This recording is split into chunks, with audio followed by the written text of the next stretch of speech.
2027. Happy holidays.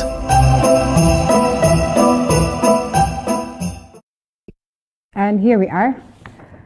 It is time that we have a different conversation altogether. I am glad that you have chosen to stick around with us. Once again, my name is Linda Alela, and joining me for this conversation, I'll tell you what it's about as we proceed, is Henry Wachira, Fortune Sacco, or, part and parcel of Fortune Sacco. And we also have Edith Kamau from Equity Bank. And we get to understand just how best can we fix our year. We're headed to 2021, or we're in 2021, so to speak, because, when you get to December, you always say that mwaka imeisha. So you need to plan yourselves. You need to plan your year, especially at this time when we're coming from a pandemic. We still have the pandemic with us, and most of us have lost their jobs. Some of us have their jobs still, but are not certain for how long. Some of us have our finances, but we have so much that we need to do with. So it is necessary that we have financial planning.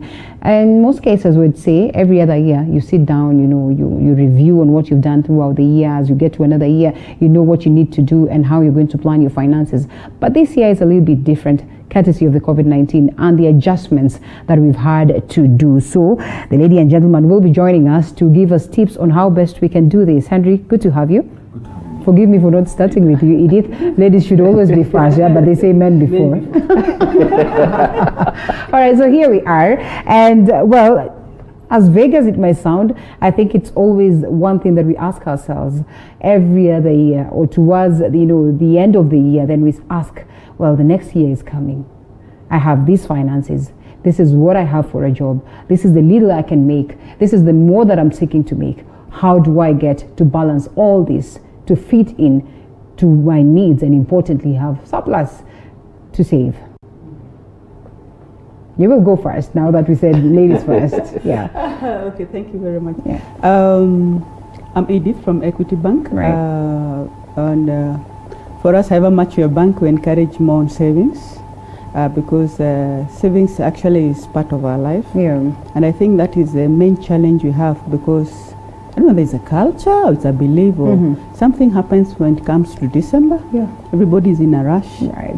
to do some shopping, go home, do funny things, go to Mombasa, and then January comes 60-something days. and the teacher is looking at you like she can't remember there was Christmas. Yes. So I think it's an issue of planning for our lives, planning for everything we do, alongside our income, our expenditures, our savings, and even how we manage our risks. And I usually say we have 50 weeks to plan for Christmas. Yeah. We have 52 weeks. And I don't know what happens to Kenyans. 2 weeks to end of the year, everything stops. Yeah. And therefore you only have 50 weeks to work for. And there's a way you can plan yourself and budget, and you don't even feel like Christmas is a stress. Yeah. And generally life continues like nothing happened. Yeah. Interestingly, I would want to assume that by the time, financial specialists thought it wise for us to have financial planning for the year, or the start of the year, or the beginning of the year, is because of what it is that Edith talks about. We just do not know what happens, that it gets to Christmas and we overlook everything. We want to, water down all the investments that we put, all the monies that we have, especially the people who are salaried, knowing that after all, mshahara itakuja. But this time around, you find that, during Christmas, mshahara inakuja maybe earlier than usual. So when it gets to January, it's a whole different affair. Do we tend to overlook the importance of planning in most cases, that again, up until today, we still have these conversations with all this information lying around? Okay, that's funny. Again, Linda. Yeah. Let me say that planning, as my colleague has said, is the benchmark of everything we do. Because when January comes, we still understand that we still have 12 months to go before you get to December. Yeah. So, and we always know that December, mostly for every one of us, even including myself, is a month to spend. Yeah. You want to go to shags, you want to go for a vacation, you want to take your people out, and all that stuff. And that really costs a lot of money. Yeah. So I think the sense of planning cannot be underrated in this instance. For example, when you know very well that this is what you need for your family this year, or let me say 2021, because now this year has already come to an end. Yeah. You need to start early in terms of planning. You need, for example, to understand what do you want. Maybe, for example, December. What do I want? Where do I want to go? what do I want, like what is my budget? So, and you start planning early, you start saving early for that. And as I was telling you earlier, is that what you need to do is that you need to have a budget whereby you stick to it very religiously.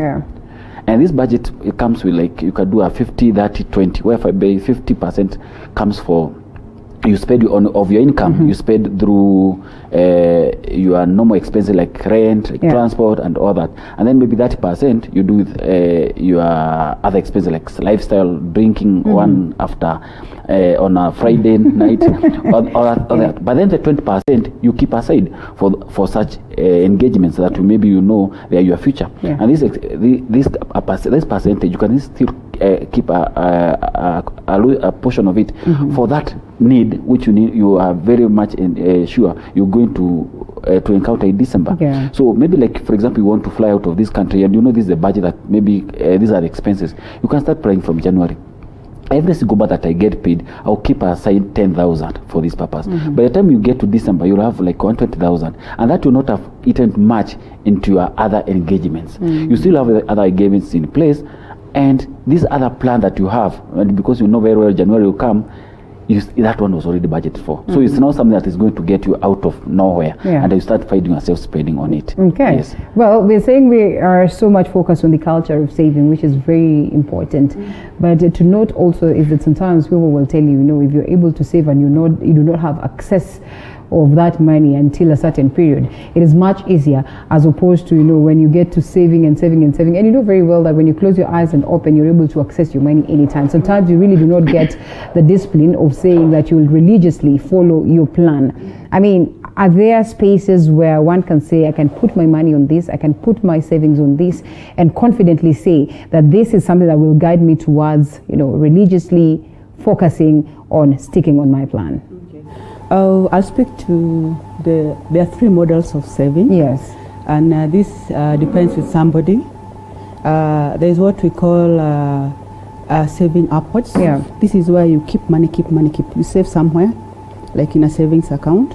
And of course, we usually recommend on a form of financial services savings methods, because as you know, our traditional way of saving, sometimes they have risks. Like when they save using animals, we know January, February, the drought comes and the old animals go away. You put under the mattress, anything can happen to the mattress. They dig the holes the way they do in rural. You don't know the next person will come to dig around and money disappears. So these are people who, this model allows you to put money somewhere in an account where you can be able to build your saving over time, depending with your savings goal. As he says, you set up your savings goals early in the year. Like, for example, you want to go home in December, and remember you have to make everybody happy. And you have to look like you come from Nairobi.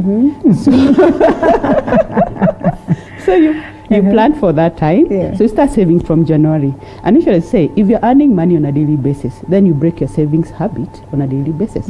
If you're earning on a monthly basis, like the people who are employed, then you break your savings amount per month. So you're able to put the money somewhere aside in savings account. There are some which are open savings account where you can withdraw money anytime you want, and there's what we call locked savings account where you just put money, and there's limited times you can withdraw, of course based on your need, but it encourages you to put money for a very long time. Then comes the time you want to meet your goal, then you're able to withdraw the money. However, this one needs a lot of discipline. Then you have the second model where you shall say you save downwards. Saving downwards is where if you don't have discipline or patience of putting money somewhere aside, then you borrow. The advantage of this is you are able to meet your financial goal instantly and within a short time, as well as you are able to be inculcated the discipline of saving, because what happens from your income, automatically the loan repayment will be recovered from your savings. Of course, it has a cost of interest, but that comes with the inconvenience of not being disciplined. And but these ones we recommend, like when you have big investments, big financial goals. For example, if you want to buy a car, how long will it take you? Like, let me give a basic 1.5 million. A normal car. How long will it take you to save 1.5 million? It might take a long time. But if you have a good salary or a good income, you can approach a financial institution and borrow the car, Yes. and then the installment per month is like you're saving towards achieving your car. The only advantage you'll have your car earlier. Yes. Then the third model is where you save for both your parallel and upwards and downwards. These are people who are, let me say, they are average. Yes, they can be disciplined enough, they can as well. Okay. So you save, Yes. where you put in savings channels, and then at the same time you can also borrow to meet your goals. Okay. So it depends on people's personality, opportunities in terms of income, and maybe the goal. Yeah. And this is why we say is upon the person can always visit the financial institutions we have in the industry, and there are various savings accounts that will allow you, depending with again your goal. If you are saving for school fees, and it's something I usually say, I actually see parents every January, including myself. Sometimes I'm like, where am I running? Yes. I know after every 4 months I'll have to face the teacher. Right. So I break my school fees. I advise people to break their school fees within the 4 months, so that on the 4th month, which is when you're meeting the teacher, although the calendar now has switched, then you're not struggling to pay your child's school fees. And if you plan along your income, you're able to open a school fees account where you can put your money, and after 4 months, then you can draw your savings and pay your school fees. Alternatively, you're not able to do that, then you can take up school fees loans, pay the teacher, then you're left struggling to pay the loans. Taking care of the payments. And speaking of which then, well, there are numerous stages of planning. There are things that you need to look at. We keep talking about prioritizing and everything. So what are the most financial goals that one should look at, especially, and I would want to believe it's almost general in most cases. So this is the year, here we are on an average, view, a person who's employed and all that, and probably a family person with responsibilities and all that. What is this one thing that you look at as the first financial goal, and then looking at the rest? Yeah. Linda, let me say that one thing that this pandemic has really taught us is that life is so uncertain. Like last year, like now, no one has envisaged that this is what will be happening come next year. Right. Everybody was saying let 2019 go, and let's welcome 2020. And now here is 2020, which everybody is like, where did this year come from? This when we actually, even when January came, we were all thinking that when we heard about COVID-19, we were thinking it's just a foreign virus from China, and it's none of our business in a way. So before the first case was declared in Kenya, and everything changed. So what is so important for us to understand is that we need to have our goals very cut out, and mostly on the side of the healthy on the health insurance, for example, and the healthy aspect of the family. Because what I've come to realize myself is that if you are not able to meet your family goals, or even maybe something happens and maybe your spouse or yourself, you lose that engagement or that job, then everything goes higher. So what you need to understand, to put first as a priority on my case, is you need to have maybe a health cover for your family, and then you also need to have maybe an education plan also for your children. Right. And rather on that aspect, apart from even education plan, you can even have an education account, as maybe for school fees account, or rather. So at least you can know very well that in case something happens, maybe I lose a job, maybe a sickness comes, and it has a knock. It's getting you have a fallback plan, and you're not going to suffer or to go into bad debts. So at least you can be able to sustain your children's school, or maybe to cater for this emergency which has just started. So education and health, those are the key issues that you need to look for, even before you get into other kind of investments. Okay. Well, Edith, there are some of us who are privileged, are just extremely lucky that we have surplus by default. Like your salary is way out here. Whether you like it or not, you will, find a friend who introduces you to a SACCO, and you will invest, because after all, there's money. Whether you like it or not, you'll just march into equity, because after all, you have to keep this money somewhere. Like, you have plenty. And in most cases, such people really do not see the essence of sitting down to do planning, because after all, you do not lack. The people who've gone through the pain of lacking at some point in time will tell you that they're very categorical on planning their finances. When you look at these individuals, just what would be your advice to them? Because they are there. Some of them will tell you, wewe peke yako tu ndio huna pesa. Don't assume everyone does not have money here. The challenge is not now. The challenge is tomorrow. Okay. And I'll speak to the current COVID-19, as it says. Last year, like now. Nobody Never knew imagined, yeah. anything will happen. And apparently we heard about it. Yes. And it was like, it will never reach here. Yeah. And we continue spending. So what happens when that time comes? Where you're no longer having the job Yeah. that is giving you the mass money. You no longer have the business that is giving you the much income. You no longer have any source of income. We are at lockdown. Whether you like it or not, you have to stay in your house. So what happens if you didn't plan for your money? And then what happens? You start pilfering your accounts or your savings from whatever sources or whatever channels you put, and within time, the money will be over, and then there will be no difference between you and the person who did not have that money last year. Yeah. So I'll speak to them and tell them, as planning is for everybody, and this is why you should say planning has no. Let me use the word poor, and forgive me, poor and rich, and we have seen cases where people had a lot of money. And today, we are supporting them. We have seen some even do bad things to themselves because because of lack of planning, they are not able to adjust back to normal life. So there are so many channels of savings.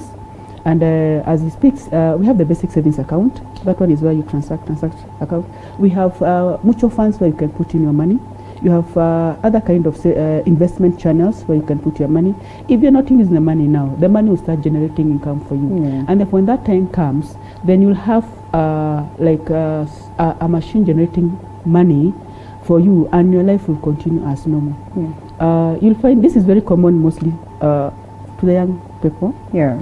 Mostly the career group. Right. The business people are a bit careful. Right. I think it's a pain of Yes. making money. So they're very careful about their money. But the career, us, we are a bit loose on that end, and we keep on spending. Come December, it's like we are starting a new year at zero balance. Right. And we are struggling left, right, center, borrowing at the wrong time, taking the wrong products to fit me at this time. Yes. So I would recommend they all take up the planning. And so it revolves about income and expenditures. There's nothing much you can do about your income because it's either you increase it by looking for more sources, but there's so much you can do around your expenses and reducing them and making sure that you're able to have a surplus and putting it somewhere where it is productive. If you put money under the mattress, it's not productive. But if you look for channels that are going to make your money generate or bring some revenue income, then that's what we call productive channels. Speaking of which, that then would land you at a point where you'd want to access, credit services or facilities, or so to speak. You want to run into a loan, which most of the people really fear. Today, what would you tell people about accessing loans, about taking loans? I'll tell you today, I dread loans. I run away from loans. But then again, when you look around, actually, even with the business people that you're talking about, they do not run away from loans. They take advantage. It is a huge risk, but they always go there. Today you put this money here, it is done and dusted. You did not get anything in terms of, returns or interest. But again, they still go back for that. Just how important is it for one to focus and invest on loans? So, Linda, what somebody should understand is loans are not bad, but they are both good loans and bad loans. Yes. If you go get consumer loans, which maybe you pay high interest rates for, those are bad loans. That's what I say. They are bad loans because this something is not going to generate any income for you, but still will be spending much on it. Sometimes what we never understand, and because we always follow maybe what our colleagues are doing, what our friends are doing, and then we also we want to fit to their lifestyle. You find yourself now making those wrong decisions. Like for example, you've never really understood like a car is not an investment. A car is a means of transport from one point to another point. You just maybe your salary is enough just to buy that small car, and you cannot be able to afford maybe the maintenance or fueling of the bigger car. You don't want to stick there because maybe you're afraid as upgraded to a bigger car. You just want to go that direction, but you never understand what are the other sources of income for them, not for you. So that's a big mess. So what I usually say that loans are not bad. Well, the reason why people who are in business go for loans is because they know what these loans do for them. This money is not for consumption, it's for investment. Somebody will come and get a loan from Fortune Circle, maybe for example Equity Bank, go to China, buy merchandise, come and maybe the interest that you are charging that person maybe per month is able to triple it in terms of from the revenue that they get from the business or from the goods that they have sold, and so they are able to pay you back and build even something. But whereby you come and maybe you buy such a nice couch, you buy a double door fridge, maybe you just want to look nice outside for population, but inside you are just cracking out. That is when the problem is. So loans are not bad, but the purpose for this loan is what is really important. Get loans for investments, but if it's for consumer loans, ensure that you get loans at relatively low interest rates, and then for a period that you know very well it's not going to hurt your pocket, because a lot of them still want to look good. That doesn't mean it's bad, but also don't look good by still hurting elsewhere. Right. With reports, and I'm sure you will acknowledge this, or maybe you'll attest to it, you find that most of the people run into loans during the December holidays and come January. This tried and tested. Why do you suppose it's so? In as much as we always have lessons on planning, left, right, and center, someone will tell you, I actually planned my year from January. But again, you just find yourself running into debt. How do we get to be disciplined enough to stick to what it is that we set as plans and also have enough for the same? I think why that trend is the normal us. We need that money to go home, buy Christmas gifts and all those things we buy. And then come January, we have to pay school fees. So we need to, there's this need, that gap that people need to seal. However, when it comes to loans, as he says, actually, there's no bad loan. And usually say it is you who is bad, because if you borrow a loan that it has with no purpose, that is, why are you borrowing? You borrow the wrong loan. You go and take a business loan for them back December, and we usually think December everybody wants to stock their shop, and they come and tell you they want to stock the shop, but in real sense they want the loan to go to Mombasa. And then they go to Mombasa and they will use a flight, and then that's a bad loan. So therefore it means the purpose of the loan it's not appropriate, and therefore you borrowed inappropriate loan. The other thing is that capacity. Do you have capacity to pay the loan? And this is where most of us have that gap. Not many people know how to calculate and be able to identify, this is the much money I need for my loan, and this is the amount I'll be paying every week or every month or after season, depending if we are, like for a farmer, we pay on seasonal basis. And therefore I cannot borrow 200,000 because there's an opportunity, but I only require 100,000 right now because this is what I require. So those are the challenges that we have.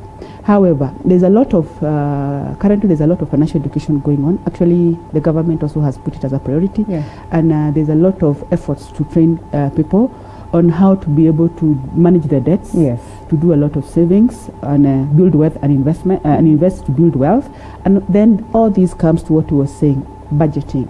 If you're able to put your budget early in the year and be faithful to it, and even in the budget you're able to tell where you will be able, where you require funding or money. We also have another tool called seasonality calendar, which you put as it's a financial seasonality calendar. It gives you indicators of when you are high and lows in your income, when you're high and lows in your expenditures, and therefore it indicates for you this is a high time you need to save, this is a high time now you need to borrow because you have a gap in this.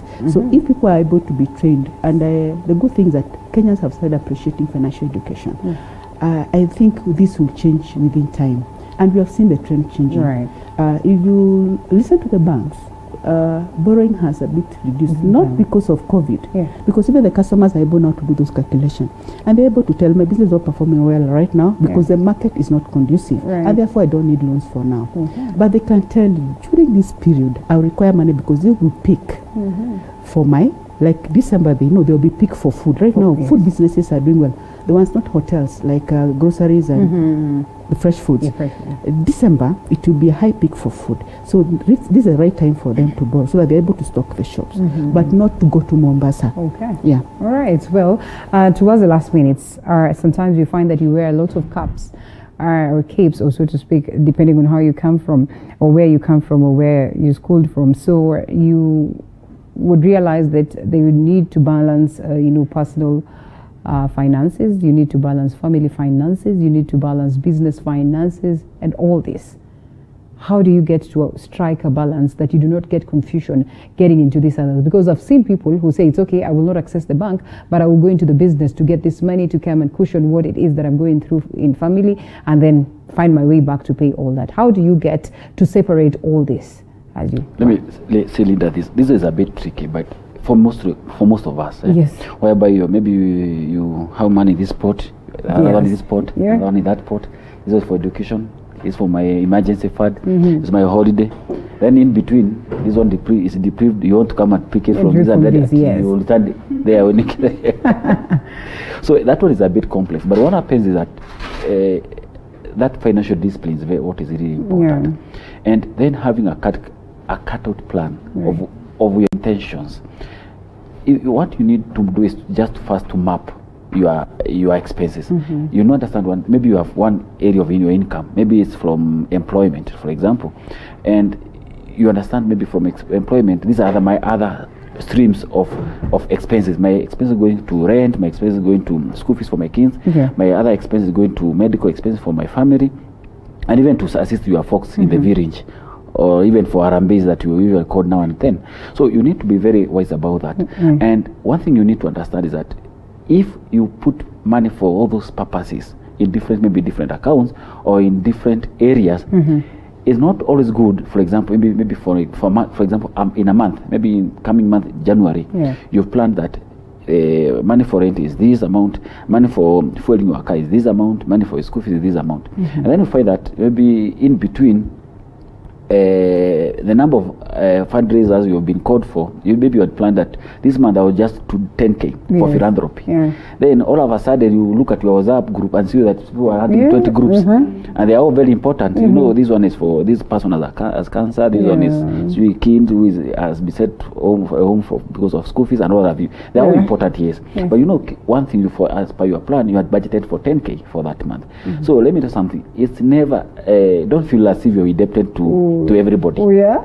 Because that's what will bring us down. In most cases you feel like you're being mean for a moment. And you know, you start getting worried of when you will have problems. Yes, who is coming for you. So one thing is you need to understand is if you are able, you deprive that pot, that jar of that you had kept aside for that purpose, kindly wait for the next month. And even like our boss usually tells us, like if the organization is able to budget, like for marketing, and the marketing budget is deprived, they cannot go ahead and spend money for maybe buying of assets to do marketing. They have to cut it short or do maybe a supplementary budget, which has to go through the approval processes. So if this one is able to go through the approval processes in a very structured manner, why is it you that if now Rinda borrows me 2,000 and I already exhausted what I was supposed to give that month, then I go to my school fees, get my school fees for my kid and lend it to Linda. So I think it all depends with the discipline that we are all being taught about. It's very important. Keep your those things so close but very far apart. Well, that's interesting, and I think on that note is where we close, and we ask just how mean can one be without feeling bad, and also without worrying that I will not get assistance some other time. And also do not forget the aspect of the fact that yes, you really would want to help, but you do not have much. I'll say we call it social insurance, which is very important. More so for us Africans. We have to ensure that we keep close our family members, our friends, our neighbors, and you find ourselves in all these pockets of the social insurance. However, I think it's an issue of priority, and also classifying who is close to you. I call it the inner circle, the outer circle. So, and also depending on the needs.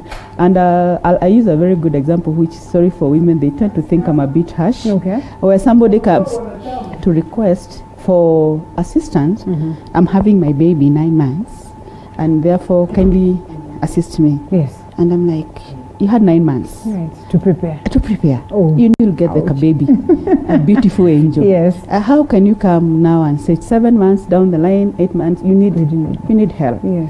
Whereas you had the 9 months, unless now it is something happened when you're having a baby, and now we have to have extra. That one, the other thing is these birthday issues. You don't have to. They're not a must. It's not a must. Yeah. Have a small thing for the children. And this is where it comes also stems back to our families and our children, our spouses. Are we also training them and showing them the importance of financial management? Wow. And that's why you find December, parents are very stressed. If you don't buy your child Christmas gift, and I don't know what happens with clothes. If you don't buy a shoe, clothes, or blah, blah, blah, it's a big deal. The whole house is fire. If the husband does not buy me that dress, it is a problem. Yeah. But what about showing them, December will require this. Why don't you start saving? What do you want for December? I want a shoe. I want, start saving towards it. And then come December, you just chip in. That will create that culture. Yeah. So it's not an issue of being mean, it's prioritization. And also changing the mental model. Yeah. Our mental model is Harambe. So it's Harambe everything. So if we're able to change that mental model and everybody understands it's not everything that is important. Today you ask for money for birthday, then tomorrow you'll have a sick person. You will require me to help you. Okay. Now remember, last month we had this birthday. This person needs money to have somebody out of the hospital. Yeah. And then the channels we have. Nowadays things have eased. We have insurance, health insurance. How much is it to insure like a family of 3? It's around 18,000 per year. Yes. 18,000 per year divided by 12 months is around 2 shillings.